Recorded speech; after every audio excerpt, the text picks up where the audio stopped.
What's up, friends? Welcome back to the Whoa, That's Good podcast. Happy Wednesday, everybody. Hope you're having a great week so far. It's about to get better because we have an awesome guest on the podcast today. He just came out with a new book. Y'all, first of all, I hope that you're watching this on YouTube and not just listening on podcast. And if you're listening on podcast, go over and just check out the cover of this book because it is so cool. It's worried about everything because I'm praying about nothing. Y'all, how good is that? I know so many of us are worried about so many things, and I can't wait to talk to Chad Veach about how we get to the point of not worrying so much and praying more. So Chad, welcome to the podcast. Oh, thank you so much for having me on. I'm so excited. I'm so pumped. Well, man, it's so good to have you on. I've known you for a little while. I'm sure people who are listening know you, but some you're new to. So I can't wait to just hear a little bit of your story, talk about this book. But before we get into any of that, I had to ask you the question that everybody gets asked on the Well, That's Good podcast. And that is, what is the best piece of advice that you have ever been given? Oh, big one. Ever. Big I one. like that one. First of all, that's a great question. The best piece of advice, this is what comes to mind when you ask that question, is from my father. And my dad used to basically say, you're going to sell something. You're either going to sell cars or you're going to sell Jesus. Wow. But always try and promote not your thing, but his thing. That's good. And I think that was just good advice to, from a young age. My dad was kind of teaching me like, hey, life is not about you. Don't go into that side of life. Yeah. Always promote God. And he was using the language of sell, but really what he's teaching me from a young age is live for God, live for the God story, live for the God thing, not your own thing. So the best bit of advice that I've got is live for Jesus. It's good. That's so good. It makes me think of whenever Jesus was talking to Peter about fishing and he said, from now on, I'm going to make you a fisher of man. It's like, that's it. It's so good. It's like, just live for Jesus and all that you do it for him. So I love that. That's so good.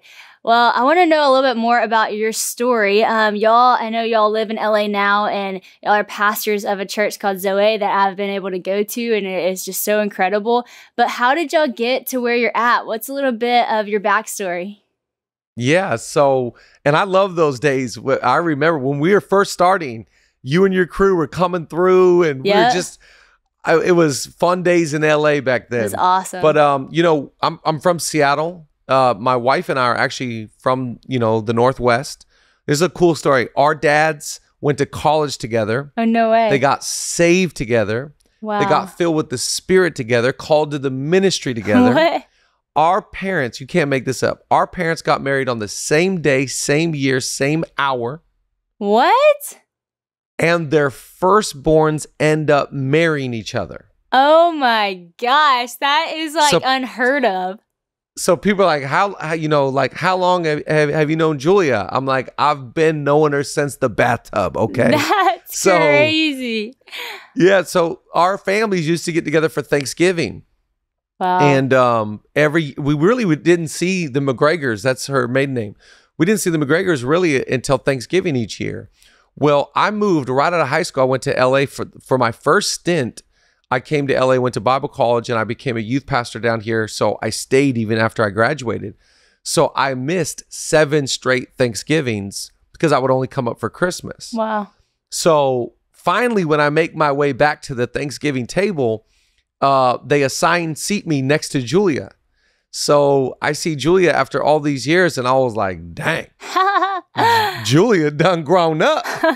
And so one year we're sitting there just, past the potatoes, catching up. And the next year we're sitting at the Thanksgiving table married. So wow. Moral of the story, go fishing in your own pond. Go fishing in your own pond. That's so good. But yeah, our stories were just a couple pastors' kids from the Northwest and fell in love, had an amazing time in Seattle. And then we really felt for a while God had called us to come to LA to start this church. And we were getting ready to go. And right before we were ready to announce, our firstborn, our oldest, her name is Georgia. She was diagnosed with a rare brain condition. And we just pumped the brakes on all of LA. I kind of to be honest, put it at the altar and said, who knows? This is my priority now. Wow. And we just kind of felt like we got to take care of home for a bit. And I didn't know if we would ever go to LA because when your dream gets put on pause, you kind of just is a little Joseph there. You kind of wonder, is this ever going to happen? Yeah. And I'll never forget when we were, getting the green light and we really felt like God was calling us to go. I was so excited. And so we moved down here and started with 11 people in our living room and, just had like donuts and like an idea, like we want to start a church. And then it went from like 11 people to 85 people in our house. Wow. And we were meeting in our house until one night, I'll never forget, we were meeting on Tuesday nights to get ready to start this church. And I looked out, I was teaching in the house, 85 people. I seen this guy and I was like, that guy should never be in my home. I just don't know why. Like I could just sense it. Like this is not good. So then we started renting a church on Tuesday nights, and Wow. and then we launched Zoe. Wow, that's crazy. It's so cool that even while you were putting your dream on pause, it still was happening. I think there's something like to that, because I think a lot of people, when they get to that moment where their dream is on pause, you get in this waiting season, and a lot of people don't know what to do in that waiting time. And I think a lot of people literally just wait. But how do you actively wait? Whenever it was like, this is on pause, but how do you, transition from, okay, that's what I thought, but this is what I'm doing now? Well, I think that the lie that a lot of us tell ourselves is that the big time is somewhere else. Yeah. And the reality is the big time is where you're at. That's good. And I always think, wherever you are, be there. Yeah. That's why Jesus is so clear, Matthew 6. He says, no, don't worry about tomorrow. Mm-hmm. Trust me, tomorrow has enough worries in itself. He said, but today, and I just love that there's this whole theme with Jesus. He's always taking it a day at a time. Yeah. Think about the Lord's Prayer. He says, when you pray, you don't have to say every single word I'm saying, but this is just good language. Yeah. This is good heart stuff. One of the things he says is, give us today our daily bread.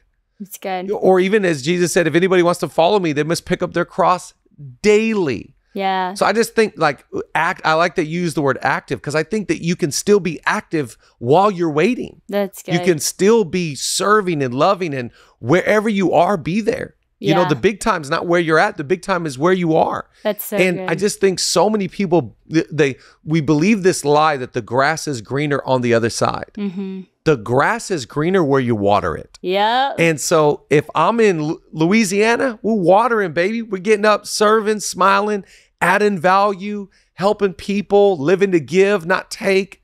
If I'm in LA, it's the same, I just believe like one of the big takeaways I had out of that experience, I forget who said this, but I think it's so true. God has a fast forward button and he can use it whenever he wants. And so those years of waiting, they're not wasted. Yeah. Because when God gets ready to, we move slow. So when it's time, you can move fast. Yeah. And I watched God just make things happen in weeks, months that could have taken, in my own strength, years. Yeah. And so I think that's got to tell us something. If it's hard and laborious and you feel like there's resistance, sometimes it's a sign maybe God's not in it. Wow. Because when you're walking in the will of God, one of the things that's evident that you're in the will of God is that the wind of heaven is at your back. You can feel it. Yeah. You can sit. We were talking before we press record, just the wind of heaven. He just breathes on stuff. Yeah. Even in a waiting season, I felt God breathing on things, opening up doors, giving me opportunities to love and to share the gospel. Yeah. So I'm grateful that every season doesn't look like what I thought it was going to look like, but every season is right. That's good. That's so good. And I do think that so many people, that's the hard part to hear, but I do think it's actually really good to hear that if you don't feel the wind of God behind something, then you should stop doing it. You should ask the Lord, well, if this isn't right, then what is it? And I think so many of us, we have our plan marked out, and instead of being able to lay it down, like you said, lay it down on the altar and say, God, I want your plan, what you have for me. We're like, God, no, I want my plan, make my plan work. And sometimes God's like, that's just not my plan, So do you want to sit out and wait for your plan, or do you want to get on board with my plan? Because where I'm wanting to take you is actually going to be fulfilling. And so I love that. It's so good. I saw something that you said one time. It was about just y'all's story with Georgia. And you said, it was something along the lines of, you said, people say, don't get your hopes up. And you said, but my hope, it's not that I'm trying to get my hopes up. I put my hope in God. And I thought that was so good. Can you expand on that a little bit about not getting your hopes up, like actually putting your hope on something that actually is a promise? Yeah, I think that your hopes got to go somewhere. Yeah. And so let's just look at a proverb real fast. Hope deferred makes the heart sick. So we all have, maybe you have hope that your baby's going to be born without a sickness. Or maybe you have hope in a relationship that this is going to be the one. Or you have hope in a business endeavor that this thing's going to take off. Yeah. Or you put your hope in Bitcoin or whatever, fill in the blank. I think that it's okay to, even at a practical level, be hopeful. I just like that just as a theme in life, being optimistic. It's good. Like I'd rather see the glass half full than the glass half empty. Yeah. But there's a little bit of caution that we have to use with Bitcoins to businesses, to human relationships, to even the birth of a child, that the reality is that we don't live in heaven yet. Yeah. So there's just an unknown. So where can I put my hope and never be disappointed? I can put my hope in God. It's good. Well, why can I put my hope in God? Well, because of his character and his nature. Yeah. And the fact that he says in Malachi, I, the Lord your God, I do not change. Yeah. So God doesn't change. He's faithful. He's compassionate. He's merciful. That's good. So I can bank on that all day long. That's good. So the world tells us don't get our hopes up. And I get kind of what they're saying, but I don't like that sense of criticism or that jagged edge, that naysayer mentality. I think, okay, if you don't want me to get my hopes up in people or, the economy, I get what you're saying, but I'm going to put my hope on the perfect one who will never let me down. Yeah. One thing that I've loved is beginning my days with a workout whenever I can, especially with some friends. 2 days a week, it is great. Get in, get it done. I love getting up and starting my day this way. Plus, knowing that I've gotten my exercise in before my day starts is really rewarding. Maintaining energy for the rest of the day on those days, kind of a struggle though, because you get up early and then you work out, you're kind of tired, and that's why I love discovering AG1 by Athletic Greens. AG1 contains 75 vitamins, minerals, and whole food source ingredients in just one scoop. And not only does it check all the boxes for nutritional needs, but it actually tastes great too. Seriously, I got Christian hooked, and now his dad is hooked too. Once they saw how good it was and how good it tasted, they were in. So AG1 is the combination of nutrition, energy, digestion. So whether you need it to fill the nutritional gaps in your diet, support energy and focus, help with gut health, or just support a healthy immune system, AG1 has got you covered. AG1 can replace so many products and pills with just one easy serving. Plus, it's lifestyle friendly, so you can do this whether you're eating keto, paleo, vegan, dairy-free, or gluten-free. Athletic Greens has got your back for all the things. AG1 has less than 1 gram of sugar, no GMOs, no nasty chemicals or artificial anything, and somehow still tastes good. So to make it easy, Athletic Greens is going to give you an immune-supporting free 1-year supply of vitamin D and 5 free travel packs with your first purchase if you visit athleticgreens.com/woe today. Again, just simply visit athleticgreens.com/woe to take control of your health and give AG1 a try. I was listening to your message when you preached about the word about everything because of pray about nothing. And you said something I was like, this is so good for our culture to hear right now. And you're talking about manifesting to the universe. And that is like such a thing right now. And I've touched on it too, but I love how you said the power is not in saying things, but the power is in who you're saying them to. And I was like, boom, that's it. And so I think that this kind of goes along with what you're saying about it's who I put my hope in. And there are so many people who, they want to take the first part of what this book says. I don't want to worry about anything. Of course I don't. But the way that I'm not going to worry is I'm going to manifest things and I'm going to do this, I'm going to do that. But that doesn't actually do anything because there's not a God in heaven who's responding to that. And so talk a little bit about just even what you said there, because I think that is so popular in culture right now. And even a lot of Christians are doing stuff like that, not realizing that that's not, that's almost like putting your faith in another God. Yeah. And how about this? The God of self. I think that's one of my biggest concern is that if you think about what we're tapping into here, it's like we're tapping into either the universe or self. Yeah, that's And it's true. like, by the way, let's just all be honest. If I could have solved the problem, I would have. Yeah. Like, but the reality is like I can't write that big of a check, or I can't heal cancer. Yeah. I can't like fix that relationship or that person. I can't free someone from addiction. Yeah. So I need a higher power.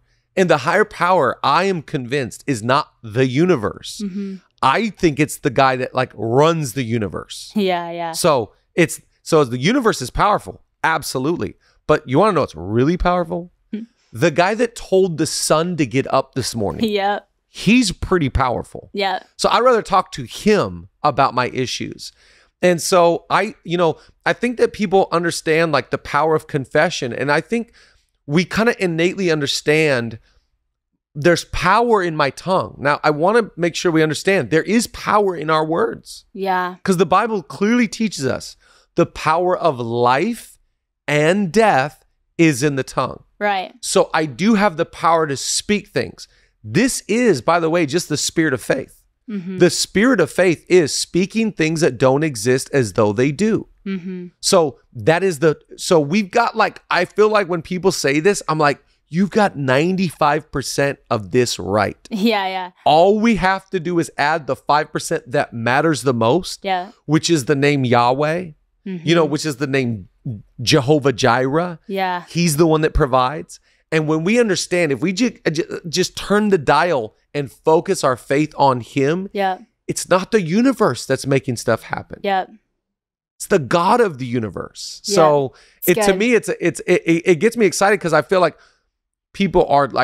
a lot of people are so close to understanding the true source of power, which is God. Yeah. That's so good.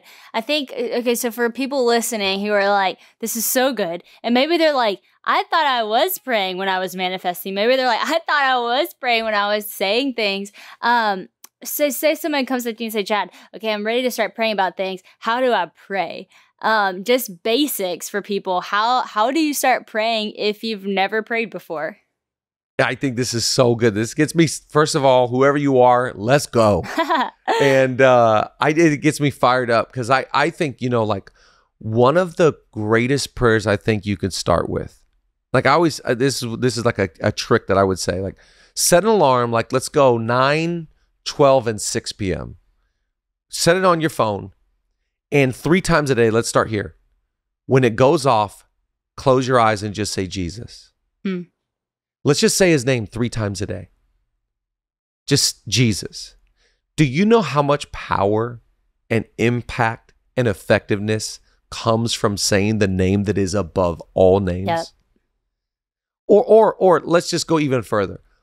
Some of us are so intimidated by prayer. I really think that we've got this, myth or, like this bad connotation of it. And so we think we've got to say drawn out prayers. Mm-hmm. I actually was listening this morning to, I was like, I got to get a new audiobook because I just finished one in the car. So I was looking this morning and I just downloaded, have you ever heard of that book, Deep and Wide by Andy Stanley? No, but I feel like I need to. Unbelievable book. I read it years ago and I was like, I want to read it again. Andy Stanley was talking this morning about this idea. He's like, I'm a pastor's kid. I grew up in church. He goes, people that pray long prayers, drawn out prayers, impressive prayers. He goes, in my experience, these are his words. In my experience, those are the people that usually aren't around still. They had some sort of failure. He goes, so just based upon trauma, I pray short prayers.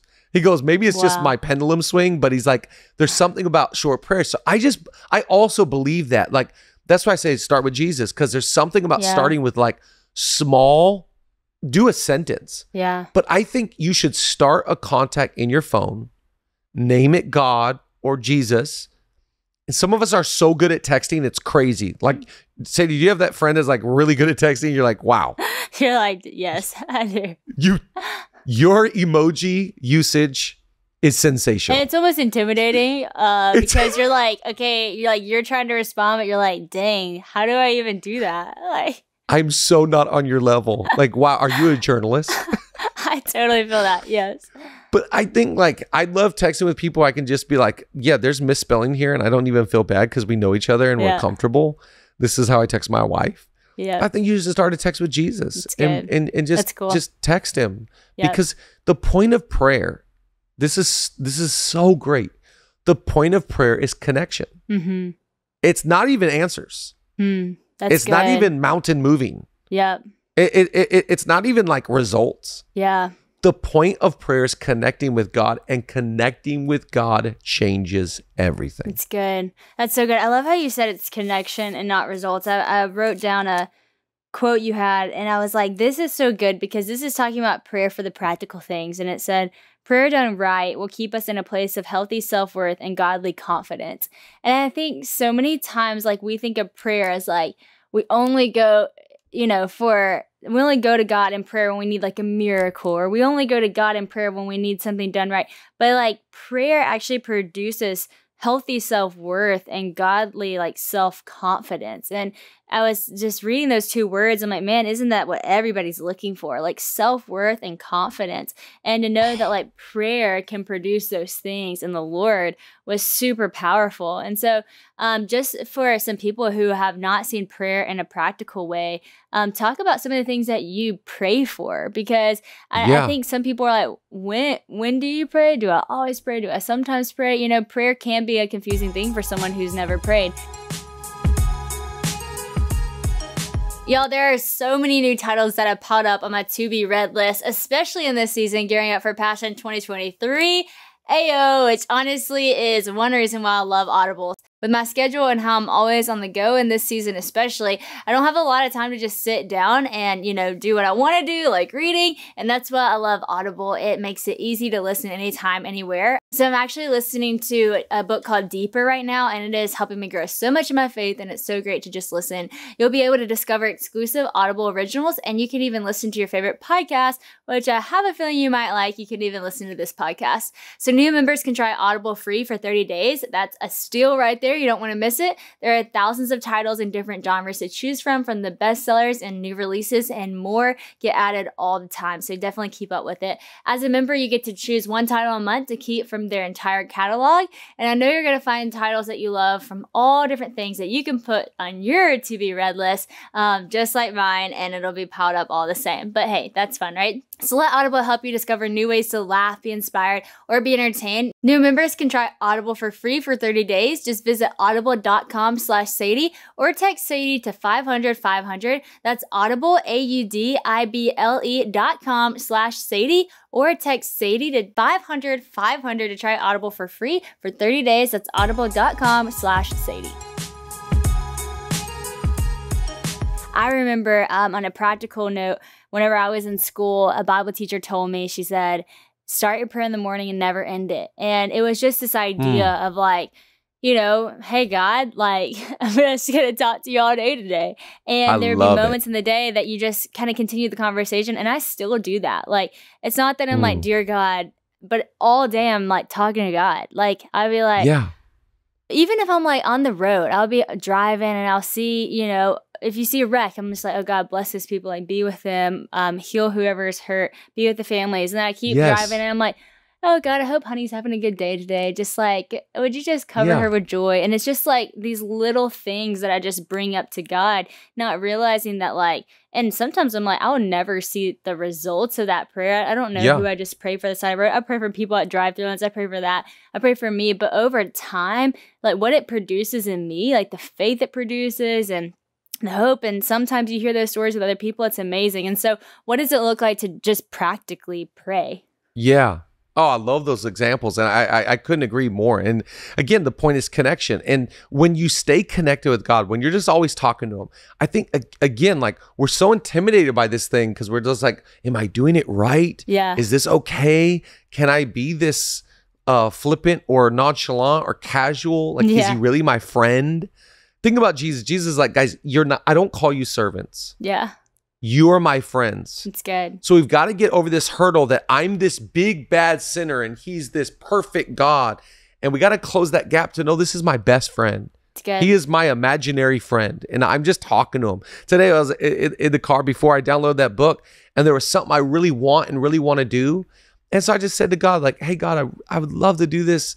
You know my desires. You know that I want to go to this trip. And if you want me to do that, I would love to do that. But, I want to just say I love you and I'm grateful for all the opportunities I have. Just talk to him real fast. Yeah. Just check. It's almost like checking in. Yeah. If you look at my text history with Julia, my wife, we're celebrating next week 14 years. I have never texted my wife, hey, how you been? What's good with you? How you feeling? Like, we talk nonstop. Yeah. We just are always communicating. And I think that's how it should be with Jesus. It's good. Like, I'm never like, just like, you know that awkward re-entry when you haven't talked to somebody in a while and you're like, That's how do I so start true, this? yeah. It's like, I think You we don't feel feel like that God's going to be like a human, like almost disappointed or mad at us. Yeah. You don't even understand how much God wants to talk to you. Yeah. So I think there's like the lifestyle prayer. There's the journal prayer. Sometimes I like to process, with God, like what just happened on paper. Yeah. Good, bad, or indifferent. Like I just like to process. Yeah. I have this thing that I do, like flashcards. I'll take like one of my kids' names. I'll circle the name, and then I'll just write all around the name what I'm praying for them. That's cool. And I'll do that with my wife. I'll do that with our church. That's cool. So that way, when I come back to prayer times, I don't have to make something up that's brand new. Yeah. I can go, that's right. That's what I'm praying for and I'm believing for. And I've got language down on this flashcard that helps me like know what to say and what not to say. I love that. I just think there's so many opportunities of creativity, just like a relationship. It's just like, let's just talk to God. So I have a few times in my calendar per week that I'm like, I have scheduled prayer times. I'm going to put on worship and I'm going to sit down and pray, or I'm going to walk around and pray, or I'm going to go on a prayer walk. I have it in my weekly calendar. That's awesome. And so I think that, again, if we look at this as a genie in a bottle and it's transactional, you're going to walk away from prayer being like, I feel like there's something off. But if you can approach it like, man, this is the person that cares about me the most. I can be more honest and vulnerable and authentic with this person than anyone in my world. Yeah. Then I feel like you're going to get down to the raw and the real. Good. Yeah. One of my favorite things about prayer is an invitation into intimacy. It's good. Yeah. So I just love that. Let's talk to God like a friend. I love that. I think it's so good, your analogy with Julia. You're not like, hey, how you doing? Because you know how she's doing. Like, y'all are together. That was such a good way to put it. And I feel that way with God, too. Like, it's never an awkward thing. But I remember years ago, I was, like, so hard on myself because I was like, I got to wake up and I got to, like, pray first thing. And then I would, like, not do it. And I would be so disappointed in myself, thinking God was disappointed in me. And I was like, oh, wait, God, like, you're here right now. So why don't we just talk? Like, yeah, right. I slept in. That's obvious. You know that. And you are my first priority, and I just want to say I love you. And then we just go into a conversation, and I think like I was like putting the disappointment on me that I thought like God was disappointed in me, but it was really just like me putting that disappointment on me. And I remember saying it like this to someone. I was like, I was acting like God, planned a 7 a.m. breakfast for us, and I ditched him. And God was like, I didn't even plan that. You did, like it's cool, but also like there is something amazing to that. Like Jesus obviously got up in the morning and left, and he would pray and he would be with the Father. So yes, we should desire that. And yes, it's awesome to do that. But if you don't do that, God's not sitting there like, well, you should have done that. Like, I think God's there. Like, he's there with you right then when you do wake up and ready to talk and ready for the day. I love Matt Chandler says, God made the days and the days were made for you. And I just think that's such a good way to put it. I know that recently you talked to Dr. Henry Cloud on your Instagram, and y'all talked about what prayer actually does to the brain. What does prayer do to the brain? Is that like an actual thing? Does it actually do something to our brains? Well, we got to get Dr. Cloud on here, the official doctor, to in only the way that he can do it, explain. But he was talking about the benefits of prayer and what it actually does in rerouting, the thoughts and how powerful it is to actually bring peace And, Dr. Cloud is just such a legend. I just adore him so much. And when he talks, in fact, the book that I had just finished in my car and why I had to buy a new one is because I've been listening to him as I drive on a book called Necessary Endings that is sensational. And everyone needs to read that one. Unbelievable book. But he was talking about, think about this, even from a psychosis perspective. One of my favorite guys is not just Dr. Cloud, but another guy named Peter Scazzero. And Peter Scazzero, he's written a book called Emotionally Healthy Spirituality, and he did another book called Emotionally Healthy Church. But one of the things that he talks about a lot is that we have spiritual giants and emotional toddlers. And a line that he says, I think is so powerful. He says, I got Jesus in my heart, but I got grandpa in my bones. That is such a good line. What he's really saying is we've got to find a way. Is it, how true is that? It's like we want to serve God and we want to love Jesus, but it's like I got this old man in me. I got this old thinking and old ways. And the Bible teaches us that we're transformed by the renewing of our mind. So when I pray, God is obviously working not just in my heart, he's working also in my mind and shifting my mind to get the mind of Christ. And Peter says that we are most powerful when the cognitive and the spiritual connect.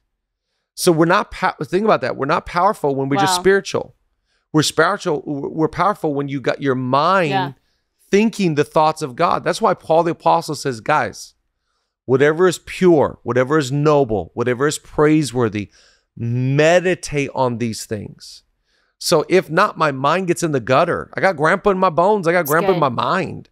And so I think that's such a powerful thought to think, one of the things that helps me in prayer is that I'm getting a new perspective. I'm approaching it from the right premise. I'm getting the mind of God for the person that I'm working things out with or the situation, and clearly there's a chemical side to it. Gosh, everything you're saying is so rich, and I feel like the topic of prayer, this is going to help so many people, but so much more beyond that. I love how you have gone from scripture to scripture to scripture, and it has made me want to walk away and read a lot more scripture just so I can know it like that, and it can just flow out of me like that. One thing that I am inspired by you and your family is you and Julia, you'll have a great marriage. It's such an inspiration to so many. She is also my fashion icon. I always say that. If I'm like Pinteresting who to look like, I just go to her Instagram. For fashion inspo. She's awesome. So y'all have a great marriage. You have 4 kids. Y'all pastor a church. You run marathons. You do all these things. You write books, all kinds of things, leadership podcasts. How do you do all the things and do it all well? I think that's something that Christian and I are really trying to focus on in our life right now. We have our marriage and we're parents, but we're running a ministry, we're building a house, and we're like, he's doing all of his things with his fitness and his podcast. I'm doing it with mine. Like, how do we do all these things, but do them all well? Because I think that sometimes people have a tendency to put all of it into work and then their home life suffers, or all of it into their home life and their work life suffers. How do you find that balance in doing the things that you're doing and doing them well? Guys, I mean, are you kidding me? What a great question. I think, first of all, but when you ask that question, my first thought immediately goes to, well, you're not going to do all things well. And I'm not doing all things well. And no, there is just, I think that we have to always remember that people admire our strengths, but they relate with our weaknesses. And we're all human, so like when you asking that question, I just immediately start thinking about, if you want to be great, you got to be okay with dropping some balls. And that's just the reality, is so it makes me think of my no is more powerful than my yes. So I might be able to kill it in this area, but that means maybe for a season, I can't hang out with my friends that much, or for a season, I'm not going to be able to spend that much time with my siblings. Or I think really what I'm saying is you got to define your win for that season. And I think as a couple and as a family, you go, okay, we're starting school. We're getting back in the fall. I like to look at the next 30, 60, 90 days. In the next 3 months, what are we going to focus on? What do we want to do? And we try and define that win so that we go hey, what was a win in the summer? Playing around, being on the lake, traveling, taking a rest, You know, that the wind for us in the summer is recharging, but the wind in the fall just completely changes. So I think it goes by season. I like to look at the 3 seasons of the year. That's how we run our calendar, is we look at 3 different blocks of the year. But I think that overall, the spirit of your question is what I adore. And that is for all of us, Psalm 90, verse 12. Psalm 90, 12, what does he say? Teach us to number our days, that we may gain a heart of wisdom. So what's David praying here? He's saying, Lord, will you show me not just to have insight, but to have foresight? Will you teach me how to fast forward the tape and show me and Christian, what do we need to do in October? And what do we need to do in November? In other words, like, I think that if you're going to be good, you got to be really good at your calendar. Like, because time is like money. If I don't tell my time where to go, it'll just go anywhere it wants. So time, money, and water are all the same. Water, I got to tell where the water goes. I got to tell my money. My money, I assign my money. You're going to go to my church first. I'm going to tithe. You're going to go to my 401. You're going to go to this investment, this savings, these bills. I tell my money where it goes. I tell my time where it's going to go. So I think come on, Sadie, your life, are you kidding? This is crazy. You could be stretched and pulled in every which way if you let your schedule run you. But you're not going to do that. You're going to run your schedule. And because you are, I think that when you get really good at this, here's what I have found is that you're not just good at time management. Time management will turn into energy management. And you'll have enough energy to do what you need to do. Because I'm actually not obsessive over like minutes and hours. I'm obsessed of like, what needs my energy? So like today, my first meeting was at 8 a.m. I'm going to go pretty hard until tonight, 6. But I am so excited to go home. And for 2.5, 3 hours, my boys are getting every bit of me that's left for the day. And I just know that like, I'm excited to preserve energy for them. So we're not going to do everything well, but I think that we can, to the best of our ability, say no to the wrong things so we can say yes to the right things. Yeah, that's so good. That's it. I remember last year, I really did feel like I was getting run by my schedule, and Christian and I had to like stop, like literally pause. And we actually ended up going to a life coach. And that was the first time I ever went to a life coach. Never even thought about going to a life coach before until a friend recommended it. And we got to the point where now we're running our schedule. And even in the past, 6 months since then, our life has looked so different. Our health has looked different. Our energy has looked different. Even my friends are asking me, like, how are you doing? I'm like, I'm doing great. Where, 8 months ago I would have been like, I'm drowning, But I'm like, I'm doing so good. And I don't even drink caffeine, but I have so much energy. Like, I just feel so good because I'm doing the things that I love to do. And when you're doing the things you love to do and you're doing the right things and prioritizing things right, man, like it energizes you, it fuels you. I was literally taking notes of what you were saying because I thought it was so good. I wanted to remember it. I love whenever I'm supposed to be interviewing and I feel like I'm listening to the podcast. I'm taking my own notes, but I love that define your wins, and also you're hinting at that and know what sacrifices you need to make and be willing to make them. I remember. In a season where I was really wanting to grow in speaking, I remember going to a sermon or a church service, and Alex Seeley was preaching a sermon at the Belonging, and she said, you're going to have to make sacrifices when it comes to your calling. And she said, you might be working really hard at something in this season and you're going to have to not go to the movie with your friends. You're going to have to go home early from the dinner. You're going to have to, make the right sacrifices. And I remember, really feeling that at the time, like, man, I'm having to make these sacrifices. I'm not getting to have as much fun in these areas as I would want to have. But in that season, that's not what it was for. And when I look back how much I grew in that time, man, it actually ended up being so sweet for the days to come and strengthening my muscles for what I needed that were the days to come. And then there's other times in my life where I'm just having fun with my friends, you know, I'm just like doing my thing, having fun. Like there are seasons to everything and there's a time for everything. And so I love that. Last thing I want to say is there's a quote from the book that I thought was so good. And I think I used to look at life like this. And that's why I want to bring it up because I know so many people do. But you say God isn't trying to get something from you. He's trying to get you. You are the gift. You are the goal. You are the object of his love. And I think for a long time, I thought like, and this sounds crazy, but I felt like God was like trying to just like get something from me, like almost like it was, and I would say it in this context, I was trying to live like my life for him, right? But I felt like in doing that, I was like not getting to do the things that I wanted to do. And I was a little bit more of an immature version of me, but I do think that's super real. I remember even my brother-in-law went through a season where he was like, I'm living my life for you, God, but it feels like you're using me because nothing's, you know, like, where are you for me kind of thing. I'm trying to do all the right things, but I just love that it's like God's actually not trying to get something from you. Like he wants you.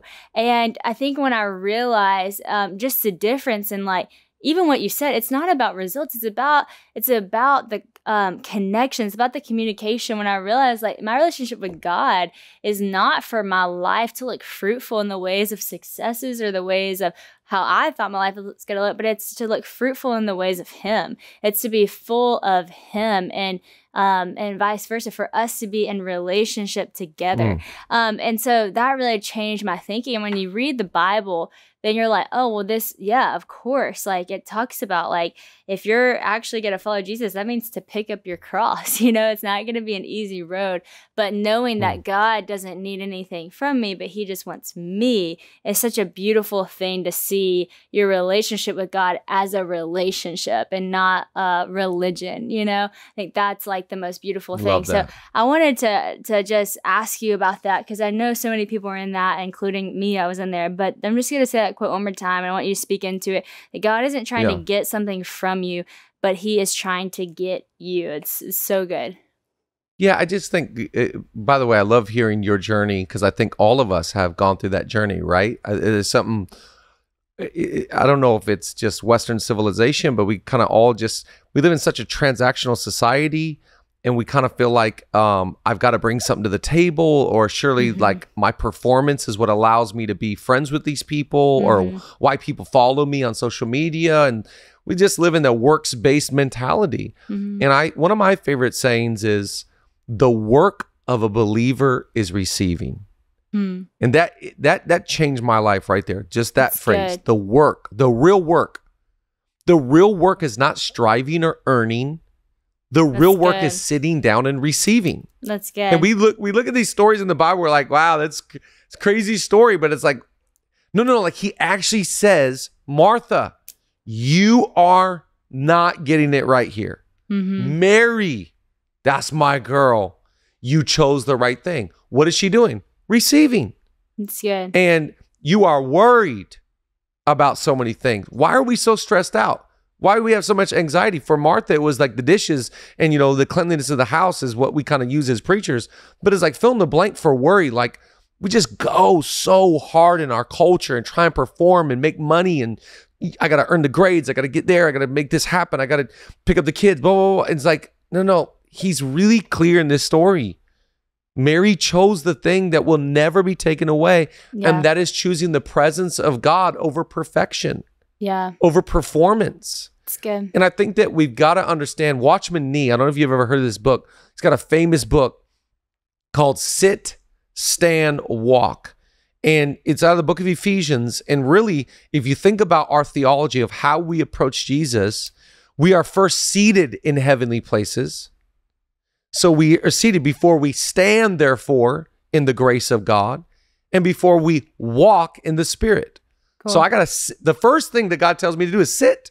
He doesn't tell me to run this race or to walk out my faith. The first thing he says is, son, daughter, sit.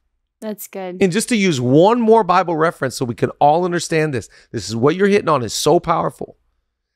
The prodigal son, Luke 15, everybody loves the prodigal son. But let's just look at it from like a bigger lens. Why do we all resonate with the prodigal son story? When I read Luke 15, I don't see some punk kid that comes back to God. I see myself in the narrative. Right. Why do I get to come back? It is not because of worth. It is only because of birth. That's good. We don't get to come back to the house of God because I look at what I've done. I've made it. I've memorized. I pray now. I started a contact with Jesus. I made some flashcards. I've memorized some scriptures. So clearly God loves me because I'm worthy of his love. No, you are not. Yeah. None of us. We are all sinners saved by grace. Yeah. Lest any man should boast. It's the divine order. Sorry, I'm preaching for just a moment. So Come just on, indulge me real don't fast. be sorry. Ephesians 2:8. What does Ephesians 2:8 say? For it is by grace we have been saved through faith, and this is the gift of God, lest any man should boast. What is the Bible saying? It is by grace. Jesus, you have been saved through faith. We get it wrong and we put our faith before our grace. No, Jesus comes before you. And so I get to receive. I get to sit. I get to come into the presence of God because I'm a son, not based on worth, but based upon birth. So I think when you get this right, I got to be honest, I was a preacher for a long time before I understood grace. And I wish I could go back and apologize to all the youth. You know, I was a youth pastor for 15 years, and probably for the first decade of preaching, I didn't realize I was still under the law. And the law is works. You earn it. You deserve it. So it's what you confess. It's what you do. So the onus is all on the believer. No. In grace, the onus is all on Jesus. Wow. He's the hero. He's the one that's made it happen. And you just look at the difference between the law and grace in the Bible. The first time the law is preached in the Old Testament, 3,000 people die. But the first time grace is preached in the New Testament, 3,000 people are saved. Wow. The law kills, but the Spirit of Jesus gives life. Wow. And so, sorry, I'm getting a little loud on the podcast, but it. Whoa, that'll preach. That's a whoa, that'll good. Preach. That is a whoa, that's good.